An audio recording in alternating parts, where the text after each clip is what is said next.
بسم اللہ الرحمن الرحیم۔ السلام علیکم دوستو، آج کے اس ویڈیو میں آپ حضور پاک صلی اللہ علیہ وآلہ وسلم کی وفات کا واقعہ سنیں گے اور حضرت ابوبکر صدیق رضی اللہ تعالی عنہ کی عقیدت و محبت دیکھیں جو وہ حضور پاک صلی اللہ علیہ وآلہ وسلم سے کیا کرتے تھے۔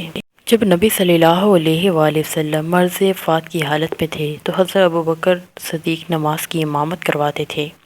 ایک مرتبہ نماز پڑھا رہے تھے کہ نبی صلی اللہ علیہ وآلہ وسلم تشریف لائے تو حضرت ابوبکر فوراً پیچھے ہٹے۔ نماز سے فراغت پر نبی صلی اللہ علیہ وآلہ وسلم نے فرمایا، ابوبکر میں خود تمہیں کہہ چکا تھا تو تم کو اپنی جگہ پر کھڑے رہنے سے کون سی چیز مانع تھی؟ عرض کیا، یا رسول اللہ صلی اللہ علیہ وآلہ وسلم، ابو قحافہ کا بیٹا اس لائق نہیں کہ رسول اللہ صلی اللہ علیہ وآلہ وسلم کے آگے بڑھ کر نماز پڑھائے۔ جب نبی صلی اللہ علیہ وآلہ وسلم نے دنیا سے پردہ فرما لیا تو صحابہ کرام رضی اللہ تعالی عنہ پر غم کا پہاڑ ٹوٹ پڑا۔ حضرت عمر رضی اللہ تعالی عنہ جیسے جلیل القدر صحابی ہاتھ میں تلوار لے کر کھڑے ہو گئے کہ جس نے کہا نبی صلی اللہ علیہ وآلہ وسلم فوت ہو گئے ہیں، اس کا سر قلم کر کے رکھ دوں گا۔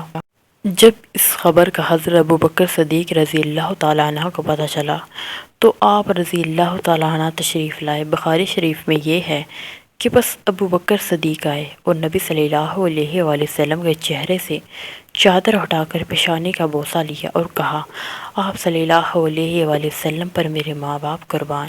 آپ صلی اللہ علیہ وآلہ وسلم نے زندگی میں بھی پاکیزگی اختیار کی اور پاکیزگی سے ہی خالق کو جا ملے۔ حضرت سیدنا ابوبکر صدیق رضی اللہ تعالی عنہ کو بعض قرائن سے پتہ چل چکا تھا کہ اب محبوب سے جدائی ہونے والی ہے، اس لیے جب سورۃ النصر نازل ہوئی تو صحابہ کرام رضی اللہ تعالی عنہ خوش ہوئے، مگر عاشق زار ابوبکر صدیق رضی اللہ تعالی عنہ دل گرفتہ ہو کر مسجد کے کونے میں رونے بیٹھ گئے۔ صحابہ کرام نے کہا کہ لوگ فوج در فوج داخل ہوں گے تو یہ پیغام خوشی کا ہے۔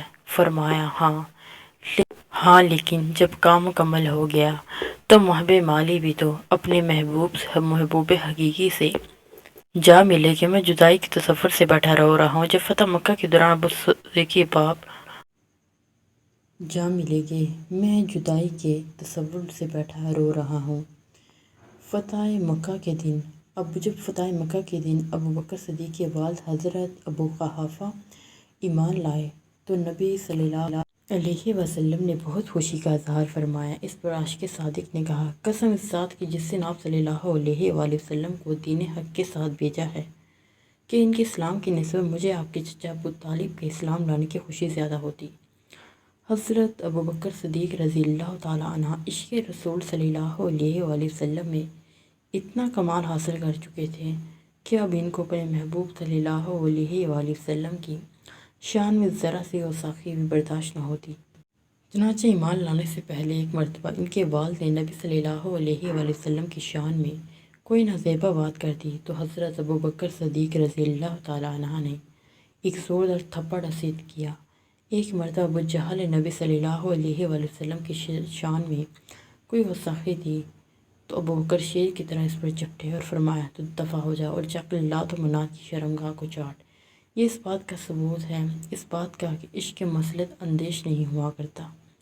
جب نبی صلی اللہ علیہ وآلہ وسلم نے پردہ فرما لیا تو اطراف مدینہ کے بعض قبائل دین اسلام سے پھر گئے۔ سیاسی حالات نے سنگینی اختیار کر لی۔ اکثر صحابہ رضی اللہ تعالی عنہ کی رائے تھی کہ لشکر اسامہ کو واپس بلا لیا جائے، جس کو نبی صلی اللہ علیہ وآلہ وسلم نے کیسر روم کے مقابلے میں روانہ کر چکے تھے، لیکن حضرت ابوبکر صدیق نے فرمایا، قسم اس ذات کی جس کے سوا کوئی معبود نہیں، ابوبکر بھی ان سے ہرگز نہیں ہو سکتا کہ اس لشکر کو واپس کرے جسے اللہ کے محبوب صلی اللہ علیہ وآلہ وسلم نے آگے بھیجا۔ میں اس لشکر کو واپس ہرگز نہیں بلاؤں گا، اگرچہ مجھے یقین ہے کہ کتے میری ٹانگیں کھینچ کر لے جائیں گے۔ عشق کا فیصلہ عقل کے فیصلے سے متصادم تھا، لیکن دنیا نے دیکھا کہ خیر اس میں تھی۔ سازشیں خود بخود دم توڑ گئی، دشمنوں کے حوصلے پست ہو گئے، سیاسی حالات کی کایا پلٹ کی، عشق ایک مرتبہ پھر جیت گیا۔ حضرت ابوبکر صدیق نے اپنی وفات سے چند گھنٹے پیشتر حضرت سیدہ عائشہ سے پوچھا کہ نبی صلی اللہ علیہ وآلہ وسلم کی وفات کس دن ہوئی اور کتنے کپڑوں میں کفن لیا گیا۔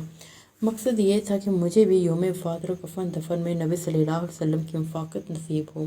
مشابہت میں ہی حیات میں تو مشابہت تھی، مہمات میں مشابہت مطلوب تھی۔ اللہ اللہ، یہ شوق انتہا ہے آخر جو صدیق اکبر اللہ بلکہ عاشق اکبر حضرت ابوبکر نے وفات سے پہلے وصیت کی تھی کہ جب میرا جنازہ تیار ہو جائے تو روضہ اقدس کے دروازے پر لے جا کے رکھ دینا، اگر دروازہ کھل جائے تو وہاں دفن کر دینا، ورنہ جنت البقیع میں دفن کرنا۔ چنانچہ جب آپ کا جنازہ دروازے پر رکھا گیا تو تالا کھل گیا اور دروازہ بھی کھل گیا اور ایک آواز سب صحابہ کرام رضی اللہ تعالی عنہ نے سنی، ایک دوست کو دوسرے دوست کی طرف لے آؤ۔